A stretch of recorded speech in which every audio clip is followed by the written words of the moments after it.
Bem-vindos, nossos convidados e participantes que abriram sua agenda hoje para esse bate-papo para ouvir uma história de um ex, de um founder de startups nos próximos minutos. Esse é mais um vídeo da Cadimotec Ventures. Meu nome é Gilberto. A Cadimotec, além de investir em startup, tem como proposta de valor o compartilhamento de conhecimento, de experiências com essa questão de startup. E dessa proposta hoje, convidei meu amigo Victor Bermude, vou chamar de Vitão, que teve um êxito muito bem sucedido no passado na Condilim. Então, assim, vamos poder ouvir um pouco hoje dessa história, o que levou a essa história. Então, vamos guardando aí. Bom, um lembrete, não esqueçam, por favor, se inscrevam no canal, deem like, comentem. Senão, o algoritmo maníaco-depressivo não vai levar isso para ninguém. Então, a gente precisa realmente que você que está aqui assistindo participe e interaja com esse vídeo. Bom, primeiro, gostaria de apresentar nosso convidado, perguntando para ele quem é Victor Bermude. Fala, seu Gilberto, obrigado aí. É um prazer enorme estar aqui com você. Cara, você já começa colocando, né, responsabilidade. Quem é o Vitão, né? Não vou nem falar Victor Bermudes, né, cara? Você já me chamou de Vitão, então você já está em casa. Então, são carlense, então nascido em São Carlos, criado em São Carlos, estudei em São Paulo, trabalhei vendendo cachaça, trabalhei vendendo equipamento odontológico, trabalhei, né, mundo de venda sem. Então, essa foi aí a minha trajetória inicial. Fiz estágio em telefonia, fiz estágio na Anshan, na Câmara Americana de Comércio, aprender um pouco mais sobre esse mundo de vendas, né, cara? Que acho que é o que faz a grande diferença na startup. Depois disso daí, voltei para São Carlos, uma cachaça Busca Vida, né? Não sei se você conhece, mas muita gente já conheceu, já tomou, um drink de cachaça, meu limão. Quando eu chegar em São Carlos, agora eu vou provar essa cachaça.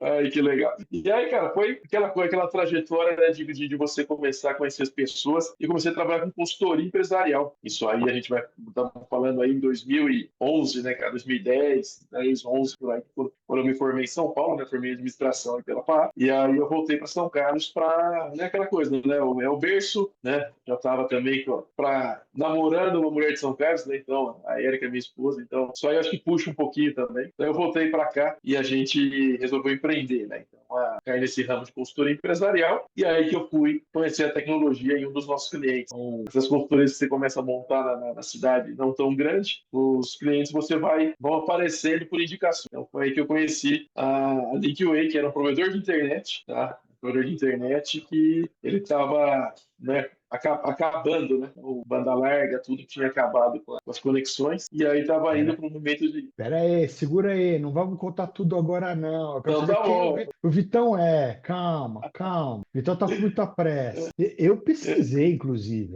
que o senhor é filho de libanês, que esse negócio de negociação seu é bravo, né, meu? A coisa veio desde criança, né?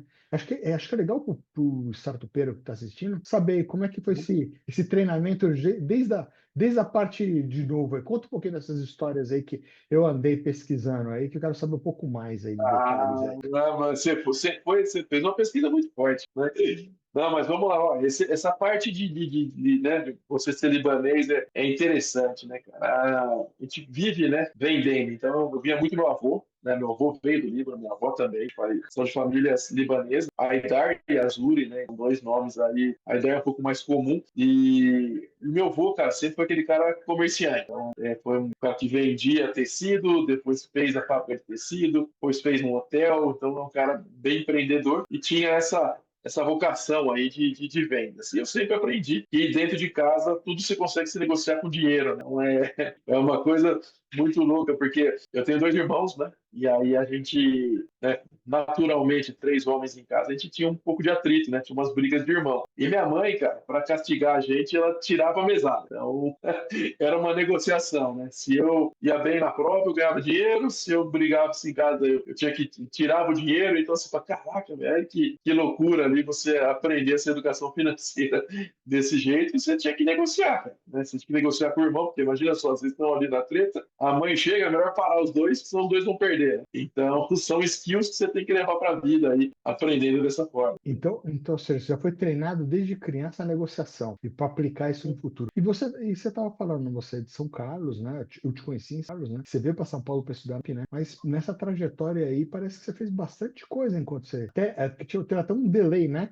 de quando você passou na faculdade e você veio para São Paulo. Queria que você contasse um pouco, porque eu entendo que isso também foi algo importante nessa sua formação, não é, Vitão? Sim, ó, então assim, ó, cara, foi 2004, né, que eu fui, então assim, 2003, né, eu terminei o colegial, falei, vou passar na faculdade, e eu passei na para agosto, né, então tinha esse negócio de você entrar no primeiro, segundo semestre, né. Prestei GV também, eu falei, cara, não vai dar, meu negócio não é tão hard, né, e aí quando eu passei na FAP para agosto, eu falei, caramba, olha que legal, fiquei aí 8 meses com tempo livre, né, eu já tinha passado na faculdade, para que não vou fazer cursinho, porque não vai adiantar, eu não vou perder meu tempo, né, e nesse meio tempo aí, cara, eu comecei a vender. Lembra que tinha aquele fórum online para vender peça de computador, né? Da Hard Mob, Lembro, né? lembro. Então, eu vendia placa de vídeo para gamer ali, né, cara? Porque o Counter-Strike já tava na veia, né? Então, naquela época que começou os jogos online, então eu jogava bastante. E aí eu falei, cara, vou entrar nesse fórum aqui e comecei a vender peça de computador. Hoje eu trabalhei com um amigo meu montando o computador na loja dele, né? Eu ia fazer 18 anos ainda, né? Então, eu já tinha 18, acho que era, 35. E aí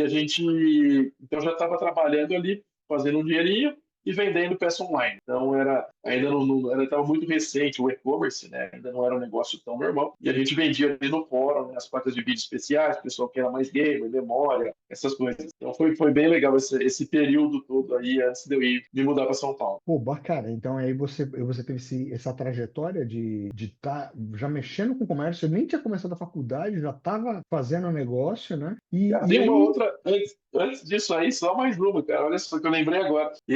Lembra quando tinha Case Mod? Foi aquela uhum, época que o pessoal queria colocar acrílico no computador, cara. Eu tinha umas sim, 14 anos, aí a gente viu isso daí na internet, achamos legal também, porque a gente já jogava lá os Counter-Strike. A gente foi numa loja de computador, eu e um amigo meu, e a gente falou pro cara, meu, a tendência agora é Case Mod. Aí a gente pegava as laterais e montava em casa. Comprava policarbonato, um parafusinho, serra tico-tico, e começamos a montar os case mod, cara. Então isso daí foi bem legal também. Então antes até de começar a vender as peças online, a gente começou a vender case mod. meu, o cara é um negociante nato, desde o princípio, meu Deus. E eu acho assim, antes de chegar na história da Conlink, aí eu também queria entender e você contasse, compartilhasse com a gente, porque no seu histórico também você foi presidente da LID de Ribeirão Preto, é líder da Walk Together, né? Ou seja, toda uma habilidade de network, né, Vitão? E eu queria que você não só contasse como que é o lead, o Walk Together um pouco, né, vamos passar para a audiência, mas o quanto é importante, né, essa sua trajetória, esse networking, né? Eu acho que, porque assim, a gente vê nas startups a dificuldade, às vezes, o cara tem um bom produto, né, mas ele não consegue performar, né? E me parece que isso tem a ver muito com essa sua trajetória. Está enganado? Cara, não,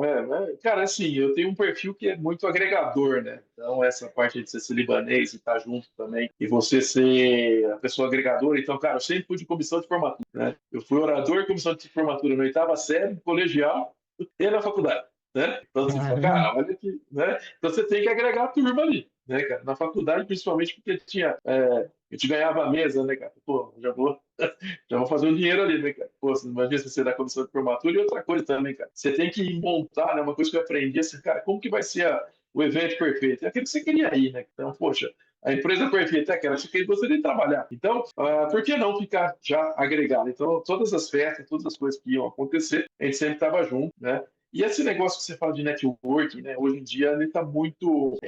Eu acho que é uma série de coisas que formam networking. Não existe uma fórmula para networking, não existe um tempo para você fazer networking, não existe uma regra para você fazer. Eu acho que a gente tem que sempre né? O meu estilo sempre foi de você agregar e você se doar primeiro. Então, se você quer fazer um relacionamento com alguém, cara, vai na boa, conversa, tenta ajudar essa pessoa e você começa a criar um vínculo com ela, né?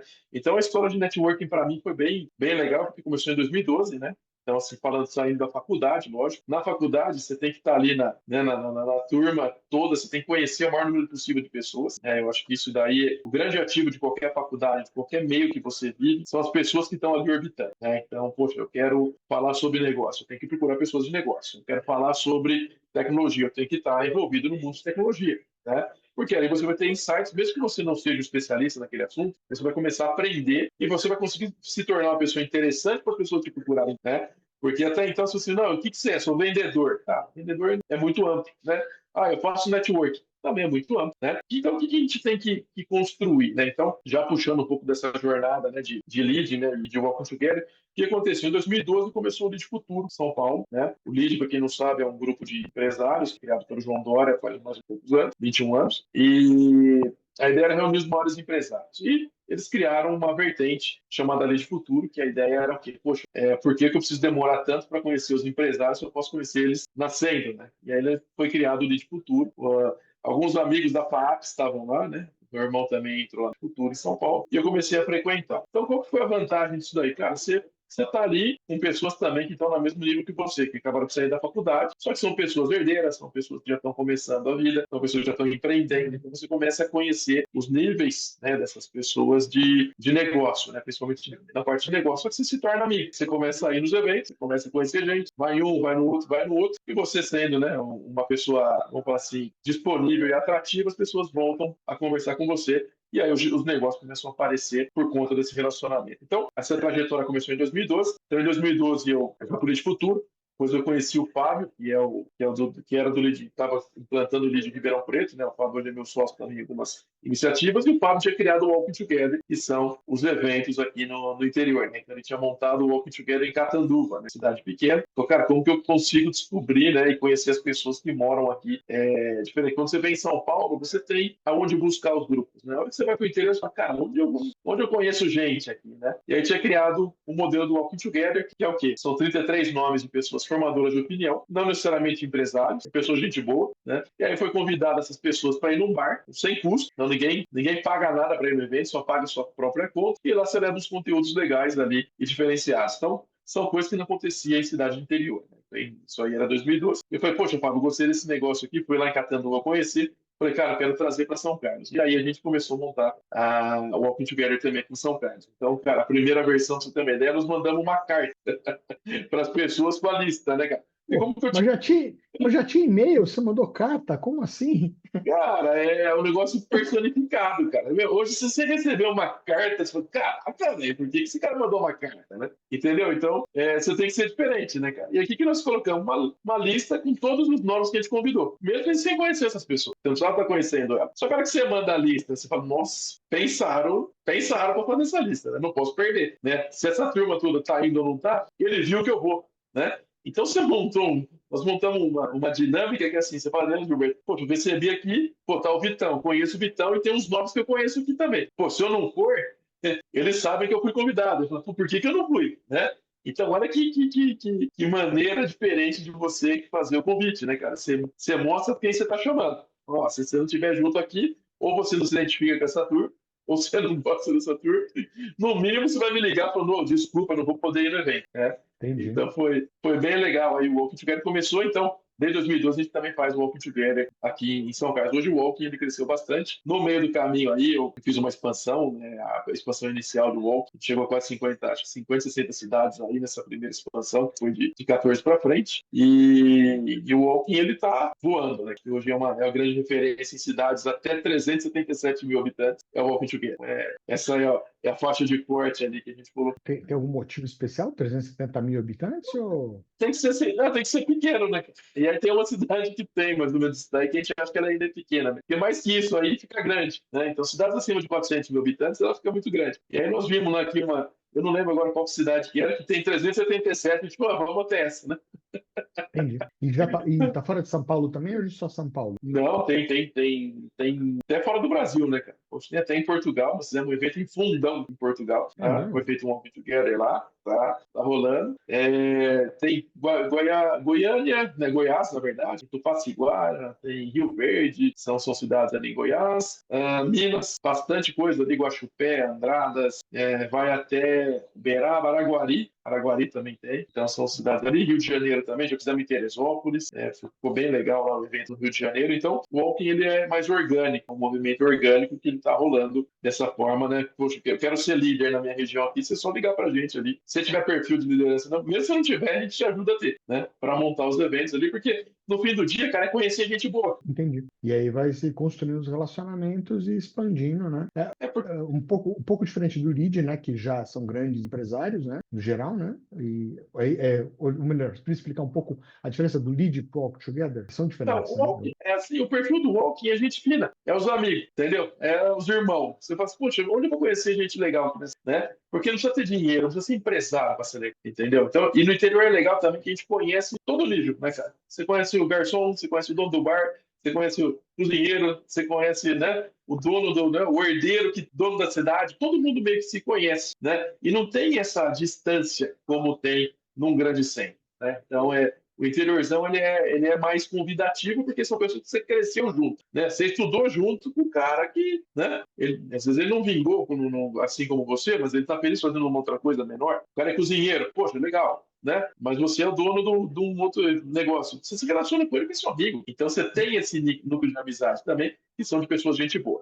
Quando você vai para o lead já é estruturado. Ele fala, não, você tem que ter um pré-requisito, você tem que ter empresa, tem que ter um perfil empreendedor, você tem que ter um faturamento. Então já é nichado para você fazer um relacionamento naquele núcleo. Né? O Walking não existe esse núcleo. O Walking é a cidade. Né? Então, é fortalecer o relacionamento pessoal dentro da cidade. E lógico que acaba gerando um negócio, uma coisa quando começa a aparecer. E no lead não, o lead é mais focado em assuntos para você mesmo crescer dentro da empresa, né? E a grande diferença é que o lead tem anuidade. Você tem um pagamento para fazer anual, o Walking Together não tem, não. O Walking, você tem que ser gente boa. Se você não for gente boa, você não é convidado. Né? Então Tá também tem isso certo, daí. Né? tá certo. Entendi. Eu realmente, agora fica um pouco mais claro. O Walk Together realmente ele tem uma motivação de você fortalecer esse relacionamento na cidade. Porque, às vezes, por mais que você conheça uma pessoa, às vezes você conhece, um está num clube, outro se conhece de uma outra atividade na cidade. No Walk Together você consegue juntar até pessoas que, às vezes, nem se conhecem na cidade. Por exemplo, você tem relacionamento porque esse é do clube de tênis, esse é do bar que você costuma frequentar, ou esse é da empresa, mas eles acabam não estando conectados. Com o Walk Together você consegue conectar essas pessoas da cidade num evento único. É mais ou menos isso? É mais ou menos isso daí. E você dá um tema, né? Você fala sobre algo que conecta. Porque às vezes você tem um relacionamento da porta da escola, né?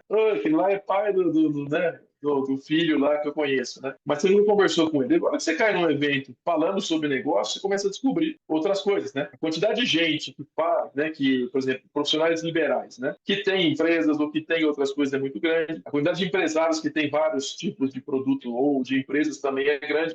Mas você conhece a pessoa por uma razão e, na verdade, você vai fazer negócio com ela com outro motivo, né? Então, poxa, eu conheci um cara que trabalha com jogador de futebol, né? Fora do dia a dia deles. Olha que legal, jogador de futebol, né? Você nunca imaginou, né? Ah, não, eu também invisto numa startup. Caraca, você não tem... Nunca imaginei que você pudesse investir em startup, né? Então, é a chance para sorte que eu falo, né? É só você conhecer as pessoas e principalmente no meio físico, né? Que você tá junto, tomar uma cerveja junto, jantar junto, estar junto, faz com que você também tenha aí uma abertura diferente ali de assunto. Entendi. Bom, e agora a pergunta. Conde Link, né? A história do Uhum. seu êxito, né? Como é que foi, né? Para chegar até esse momento, né? As dores, os desafios. Você aproveita aí e já explica, né? Se o walking vem antes, vem depois, vem durante, né?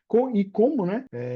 Conta a história e como foi a decisão de vender também a empresa. Então, onde link, vamos lá, lembra? Né? Vamos voltar lá no começo do podcast que a gente estava falando, né, da Condilink. Então, eu fazia consultoria empresarial, caí na Linkway, estava montando o sistema. E existe uma demanda aqui em São Carlos de alguns condomínios com a necessidade de comunicação. Né? Até então, vamos voltar ali em 2011, 2010, onde você coloca 11, que foi quando a gente conseguiu fazer a entrada na Condilink. A Condilink ela começou com o Arnaldo, tá? Dentro da Linkway, com a demanda de uns condomínios de se comunicarem com a portaria de uma maneira melhor. Até então, cara, ainda era aquela prancheta. Lembra? Você ia no condomínio, o cara anotava na prancheta a sua entrada, a sua saída. Você fala, não é possível aqui na cidade, né? Cidade da tecnologia que é São Carlos, você continuar dessa forma, né? Ainda não existia tanto controle de acesso com digital, com biometria, né, que seria a biometria. Antes era muito cartão, então você estava vamos falar assim, você estava numa época que as coisas estavam começando a ser automatizadas e também o boom dos condomínios estava começando, né?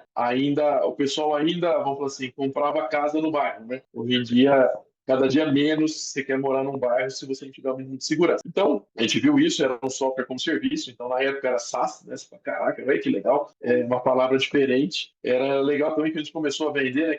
Como que começou a CodeLink? O Arnaldo tinha o sistema, aí eu tinha acabado de voltar de São Paulo e meu irmão estava em São Paulo ainda, né? Aí eu falei, cara, eu liguei pro Ivan, eu falei, Ivan, cara, tem um software aqui que eu tô fazendo uma consultoria que eu acho que é legal e emplacaria aí em São Paulo, né? O que você acha? Pô, vamos embora, né? São Paulo que mais tem condomínio. E aí a gente criou uma empresa para revender o CondiLink. O CondiLink era um sistema da Linkway, tá? Que estava sendo montado, e nós criamos a 2BX, que era 2 Bermudes X, né? O X do Ike Batista. Eu falei, cara, esse cara tá fazendo dinheiro, ele tava voando na época. Eu falei, cara, vai dar bom para nós. Né? Então, nós fizemos a 2BX, e o que a gente fazia? A gente comprava o jornal da Linkway e revendia lá em São Paulo, né? Para alguns contatos. Como eu tinha trabalhado na Anshan e meu irmão tinha trabalhado, estava trabalhando no WTC, no Clube de Negócios da WTC, a gente entendeu como fazia, como que a gente conseguia chegar nas pessoas. E eu lembro até hoje que pelo LinkedIn, eu comecei a adicionar os donos das grandes empresas de segurança, né? E um dos caras que nos recebeu no início foi o Ren, da HNA, né? Que é uma das maiores empresas de segurança para condomínio de São Paulo. E aí nós fomos levar lá para ele, né? Ele me atendeu super legal no LinkedIn. O LinkedIn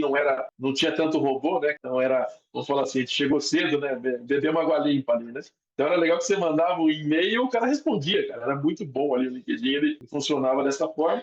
Falei, cara, tem um sistema para condomínio que eu quero conhecer. Nós levamos para ele, conseguimos montar ali algumas, começamos a fornecer ali para ganhar alguns lugares. A dificuldade nossa, cara, era mostrar que era nuvem. Olha isso aí, cara. O pessoal tinha medo de deixar os dados na nuvem. Ele fala, não, vão roubar, né? Ah, meu CPF vai estar na nuvem. Cara, mas você dá no caixa do supermercado seu CPF.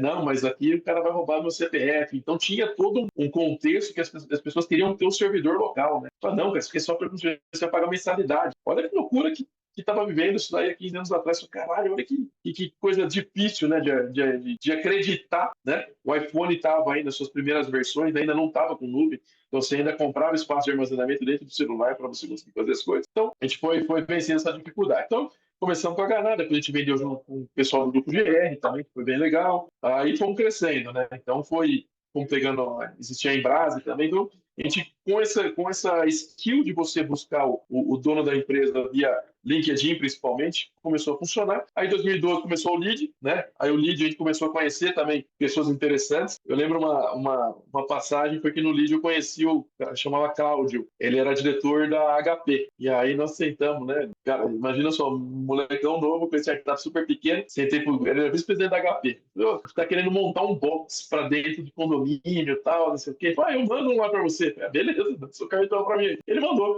né? Nós ligamos lá na HP depois, o Cláudio pediu para mandar um servidor aqui para nós. E aí ele mandou, olha que coisa legal ali. Cara, eu vou ajudar os meninos, foi bem legal essa passagem aí.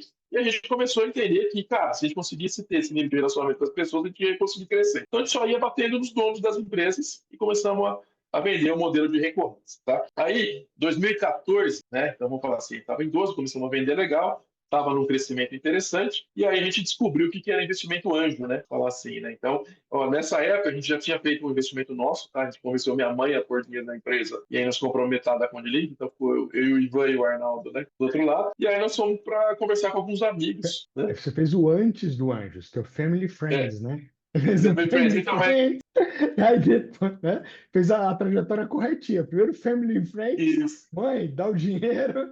Dá o dinheiro, aí minha mãe virou e falou assim: só dou dinheiro se seu irmão entrar também.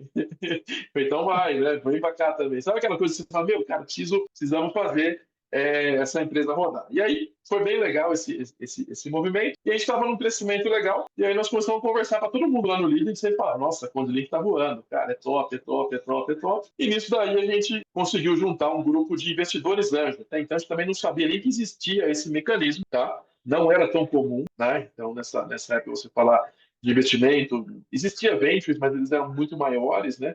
Investidor anjo não tinha lugar para você procurar, né? Aí nós fomos lá fazer, aí começamos a procurar coisas de anjo, vai para um monte de coisa furada que a gente foi em tudo que convidaram para apresentar o pitch, startup e nós fomos. Mas no fim do dia, o que a gente conseguiu fazer? Alguns amigos, a gente fez umas cotinhas lá em mútuo conversível e a turma entrou. Vamos apostar nesses meninos aí. Foi bem legal essa jornada, foram 6 pessoas que entraram e a gente começou, né, a colocar um nível de governança dentro da empresa. Então a gente não tinha nada, tá? Então isso aí também é importante porque, cara, a gente era conta de padeiro. Entrou tanto, saiu tanto. Deu tanto, eu preciso vender mais tanto, corre para lá, corre para cá, né? Tinha um gol da empresa no carrinho, sem ar, né? Então, cara, você imagina, ia vender um condomínio de São Carlos, o cara, eu lembro até hoje, o cara me ligou lá de Uberlândia, eu quero fechar 2 condomínios com você. Toca um golzinho lá, vai para Uberlândia, faz a venda, né? Então a gente não perdia a venda também. A hora que cai na assembleia, cai ali, a gente nunca perdeu venda indo no presencial. E aí esse pessoal entrou, né? Os anjos entraram em 2014, né? E a gente falou, poxa, olha que top isso daqui.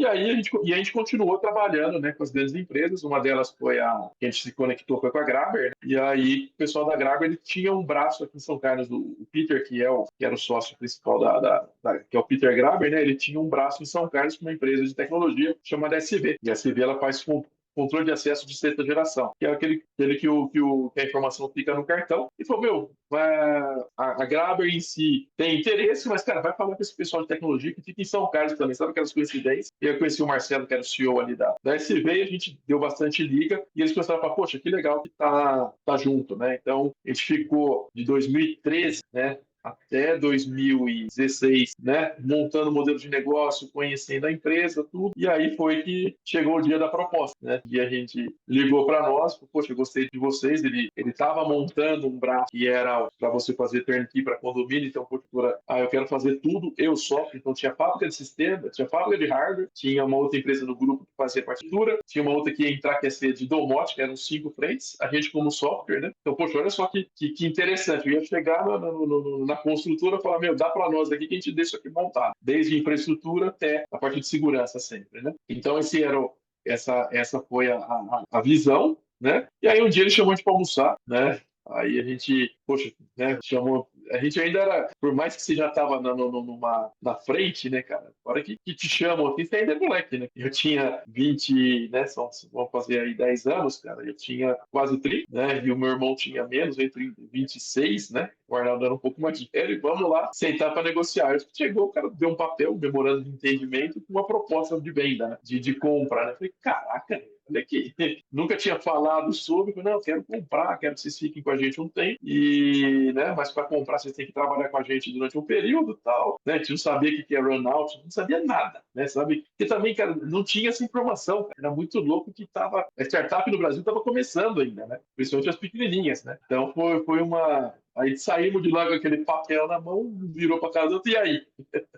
Né? Mas aí aquela coisa, mas a gente acha que vale mais, né? A gente acha que não sei o quê, sabe? Sempre aquela suposição, que é o que faz na cabeça do empreendedor, né? Então, o que nós fizemos? Nós fomos falar com os anjos, não falando para ele do deal, a gente chegou com os anjos e falou, pessoal, nós vamos, lembra aquele mundo conversível, a gente vai conseguir pagar, né? Porque se você avisa antes também, vai que o cara fala, não, então vamos converter e vamos ganhar mais. Eu falei, não, tá bom para pagar aquilo ali? Não, tá bom, então beleza, fomos para a mesa, conversando com todos eles, falaram, pessoal, vocês vão ganhar um pouco mais, que a gente conseguiu um comprador, né? A gente pagou lá o prêmio que estava estipulado, deu tudo certo, foi super legal ali com os anjos, e a decisão de venda, ela veio muito naquela, assim, cara, o dinheiro na mão, né? Eu acho que, assim, não pode pensar muito. Por mais que você ache que venda muito, sem esperar a próxima onda, né, cara? Às vezes ela não venha. Então, assim, né? Pode ser olhando, assim, de hoje, né? Olhando para trás, cara, será que foi o melhor negócio que a gente fez? Né? Não sei. Na época foi legal? Foi muito legal. A gente conseguiu realizar, né, cara? Que acho que, assim, uma coisa que eu tenho muito na minha cabeça também, que eu quero até passar para meus filhos, é de não deixar a empresa para o meu filho, né? Então, eu acho que a gente tem que realizar. Eu acho que a grande virtude de qualquer pessoa hoje é realizar, né? Porque, poxa, se você tem sua vida, você vai, cresce seu negócio, vende seu negócio e curte sua vida, né? Quantas pessoas ficam prisioneiras daquele negócio que criaram, né? Então, eu acho que isso foi uma das conversas que a gente teve. Ele falou, poxa, mas por que nós vamos vender agora? A gente vai lá e cria outra coisa, né? Você já fez uma sem saber, deu certo, é muito mais fácil fazer a próxima, né? Então, você já pisou na pedra pontuda. Né? Você já sabe o que é empreender, você já sabe mais ou menos como você consegue chegar nas pessoas, já sabe o que o mercado compra. Por que não? Né? Então, acho que essa foi uma das pautas ali que a gente colocou na mesa que fizeram que a gente aceitasse. Não sei se é a melhor proposta, tá? Mas uma das preocupações era justamente a gente ser muito justo e fiel aos nossos investidores anjos, tá? Eu acho que isso aí sempre, né? Poxa, vamos falar com esses caras aqui, vamos cumprir o combinado. Então, acho que isso daí foi uma das principais vezes que a gente ganha um pouco menos, que não tem problema, né? A gente está começando a vida ainda. Então, a gente teve essa preocupação aí para rodar e depois disso daí cada um seguiu uma frente, né? Um caminho, né? Pô, super legal. Foi uma coisa que para você não teve um apego realmente, né, Victor? Vocês entenderam que, eu achei muito, essa sua colocação, né? É importante realizar, fazer, né? Executar e realizar, né? Você entende que, pô, uma vez feito o negócio, você tem que tá indo, você pode fazer outra coisa, né? Como você falou, você nem sabia o que você fez e deu certo, né? E aí vem essa batida empreendedor. E outra apontamento que você fez que eu achei muito legal, né?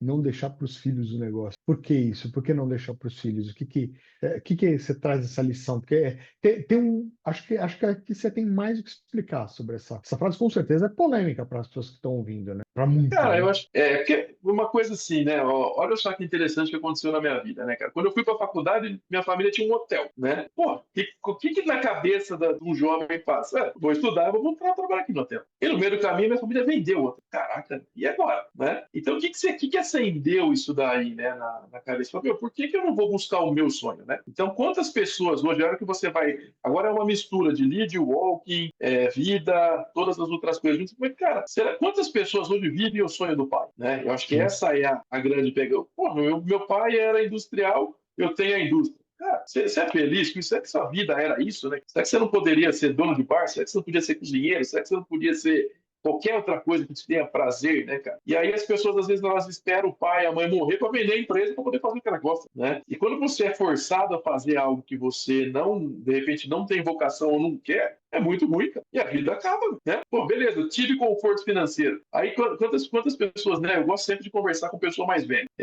E os mais velhos sempre falam, puta, se eu tivesse aproveitado mais meu tempo, não sei o quê, hoje eu tenho dinheiro para fazer, mas puta, quando eu tinha a sua idade, se eu tivesse uma oportunidade de fazer isso, eu teria feito. Cara, são ensinamentos para você cortar caminho. Se esse cara tem 70 anos, ele tá falando para você que o que você está fazendo é mais legal do que ele fez, puta, então vai ser mais legal a minha vida que a sua quando tiver 70 também, né, cara? Então você tem que olhar esse panorama e você deixar para, né, o intangível para os seus filhos e preparar eles para a vida, né? Então acho que essa é a colocação, é como deixar o seu filho, né, com skills que você apanhou muito para ter. Isso é muito melhor do que se deixar uma empresa pronta, né? Então essa parte de negociação, você aprender a lidar com frustração. Eu acho que isso aí é uma coisa muito difícil, né? De você lidar. Frustração é foda porque aí depois que você entende que é alinhamento de expectativa, você não tem frustração, você começa a alinhar a expectativa de tudo. Sim, Também é uma sim. outra coisa que eu falo bastante.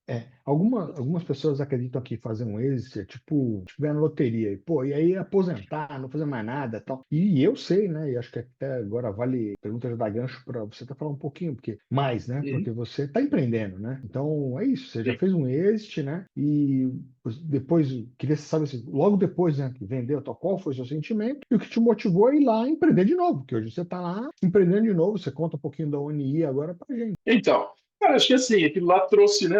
A venda, ela liberta um pouco você, né? Você pensar diferente. Então você está num nível, fala, poxa, já saí de um negócio, vou criar um outro, só que você demora um pouquinho mais para criar outro, só que, cara, você vai passar os mesmos perrengues de novo. Então acho que isso aí que é o que faz com que a gente ande, né? O legal foi, vários investidores anjos daquela época vieram com a gente novo, né? Na próxima jornada, porque, poxa, eu confio nessa turma aí, eles fizeram direito, vão fazer direito para frente. Então, acho que o aposentar, cara, até porque é o seguinte, né? O nosso êxito não foi tão grande para a gente aposentar.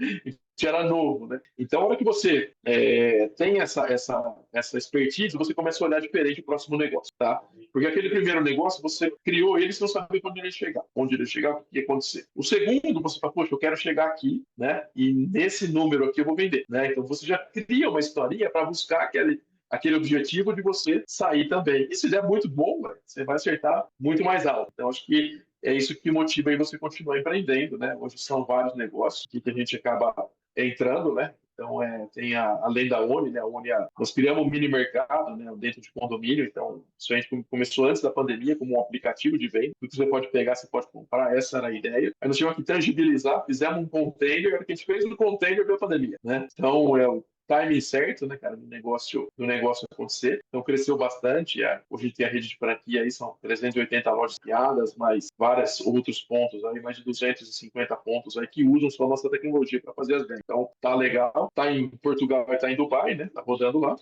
Então é uma outra coisa também que a gente tem que não testar fora do Brasil, né? É difícil você ir para fora do Brasil, não é fácil, né? O brasileiro, ele não. Todo mundo gosta do brasileiro, mas não é todo mundo que gosta de fazer negócio com o brasileiro, tá? Então é uma coisa que você só aprende vivendo também. E as outras coisas, né? Tem a OneSix, então tem outras frentes aí de trabalho aí que, cara, motiva você a continuar também, na verdade, devolvendo um pouco dessa experiência que você teve aí na primeira jornada. Super bacana, né? Ou seja, você já foi então realmente para outras jornadas e você traz uma coisa legal. Você falou, a próxima já não vai ser tão rápida quanto a primeira, você tem ter maturidade no produto, mas é essa expectativa, né? Você já trabalhou essa expectativa, seu plano, né? Você já tem o plano de onde você quer chegar para poder realizar de novo, né?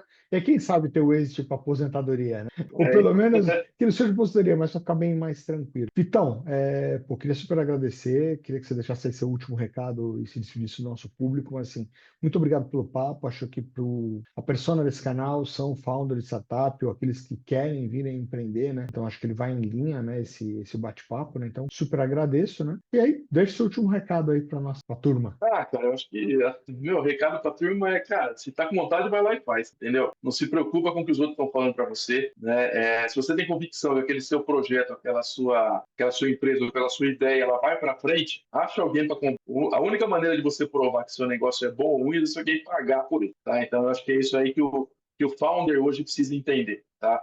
Não adianta você ficar só em projeto, não adianta você ficar em POC, não adianta você fazer nada disso. Tem que arrumar alguém para pagar. Mesmo que seja pouco, o primeiro dinheiro que entrar validou a sua ideia. Então, acho que isso daí é a grande coisa que eu aprendi. Tá? Alguém tem que dar um dinheiro para você para acontecer. Tá? E tenha coragem, né, cara? O que a gente usa muito aqui no início de startup é o método PDCA, viu, Gilberto? Conhece o PDCA? O promete e depois corre atrás. Então, acho que isso aí é o que vai mover ali a sua startup sempre. Tá joia, muito bom. PDCA, prometa e corre atrás. Depois corra atrás. Prometa e Tem que ter o depois dele. corra atrás. PDCA, é isso aí, muito bom, Tom. Gente, mais uma vez, brigadão, Vitão. Obrigado à nossa equipe aí pela sustentação, aí por fazer acontecer esse conteúdo. E você que chegou aqui, assistiu até agora, não esqueça dos 3 Cs. Curtam, comentem, compartilhem esse conteúdo nas redes sociais. Abração a todos.